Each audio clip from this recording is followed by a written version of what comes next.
कृष्ण निर्मोही हैं, इसलिए कृष्ण से मोह हो जाता है। कृष्ण प्रेम की प्रवाहमान सरिता है, व्याकुल कंठों और त्रसित उरों की सुध लेती संवेदना की सरिता। पर जैसा हर नदी की नियति है, उसे बहना है, यात्रा उसका धर्म है और प्यास मिटाना उसका कर्म, वैसा ही घटित होता है कृष्ण के साथ भी। वो अपने प्रिय को छोड़ देते हैं, और उनका छोड़ना ऐसा है कि वो छोड़ने के बाद भी सदैव साथ बने रहते हैं। ये वियोग का योग है, ये आकार का निराकार हो जाना है, ये स्थूल का सूक्ष्म में बदल जाना है, एक देह में एक दुनिया का बस जाना। कृष्ण ने छोड़ दिया वृंदावन, गोकुल की गलियां, कदम्ब के वृक्ष, गोप गोपियां, सखियां, यमुना तक गैयां, राधा और नंद यशोदा को भी, जन्म लेते ही देवकी और वासुदेव को, और समय आने पर अधरों की मुरली को भी, और माथे के मयूर पंख को भी। ये त्रासदी कृष्ण की नहीं है, ये उनके प्रेमियों की त्रासदी है। कृष्ण तो निर्मोही है। मोह की खेती करने वाला कृषक, उसे मोह नहीं होता। वो मोह उपजाता है, उसे दुख नहीं होता। वो दुख निवारता है। कृष्ण समय की साकल में नहीं बनता। कृष्ण की याद में रोते कृष्ण के प्रेमी इसलिए रोते हैं क्योंकि वो कृष्ण से संतृप्त नहीं हुए। कृष्ण को भीतर उतना नहीं बसा सके जितना वो चाहते थे। कृष्ण का उतना सानिध्य नहीं मिला जितने की इच्छा थी। उनके अश्रु और दुख का कारण यही है। पर कृष्ण को इसका दुख नहीं है, क्योंकि उसे प्रत्येक क्षण को पूर्णता में जीने की कला मालूम है।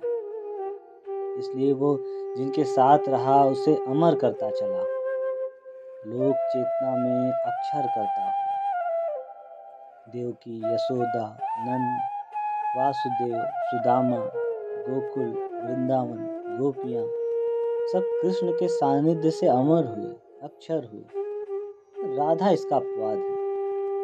इनमें कृष्ण से ज्यादा कृष्णत्व था, या यूं कि राधत्व कृष्णत्व से कम नहीं है। इसलिए राधा कृष्ण से पहले स्मरण की जाती है। कृष्ण प्रेम का पर्व है तो राधा महापर्व है। इसलिए दर्शन का दर्रा लांघ कर उलझनों की पार निकलने की जुगत करने वाले दार्शनिकों ने राधा को कृष्ण का विस्तार कहा। राधा जिसे अकेलेपन को एकांत में और एकांत को एकात्म में बदलने की कला मालूम है। कृष्ण की बात चली है तो कायदे से मुझे यमुना का जिक्र करना चाहिए, पर मुझे गंगा याद आती है। नदियों के नाम पर मुझे गंगा के अलावा कोई दूसरा नहीं सूझता। दुनिया की सारी नदियां मुझे गंगा की छाया लगती है, और ये गंगा की स्मृति कृष्ण के संदर्भ में अनायास नहीं है, क्योंकि स्वयं कृष्ण ने गीता में कहा है कि वो नदियों में गंगा है, क्योंकि गंगा भी कृष्ण की तरह निर्मोही है। गंगा भी मोह बोते हुए चलती है। गंगा के तट पर रहने वाला चाहे पलायन या रोजगार या अवसरों की खोज में उसके तट से उखड़ जाए, पर गंगा उसकी स्मृति से नहीं उखड़ती। वे स्मृतियों में निरंतर प्रवाहित रहती हैं, और जैसा कृष्ण का गुण है वो बिछड़कर ज्यादा समीप होते हैं। वैसे गंगा से दूर व्यक्ति के हृदय में गंगा की हूब ज्यादा तीव्र होती है। गंगा से बिछड़ा गंगा के ज्यादा समीप होता है। ठीक वैसे जैसे कृष्ण से बिछड़ा कृष्ण का प्रेमी और भी कृष्णमय हो जाता है।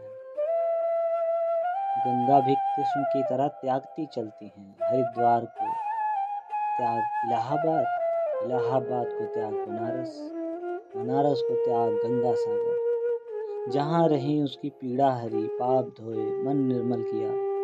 जहाँ रही उसकी बन के रही, उसको अपने प्रेम से अमर अक्षर किया।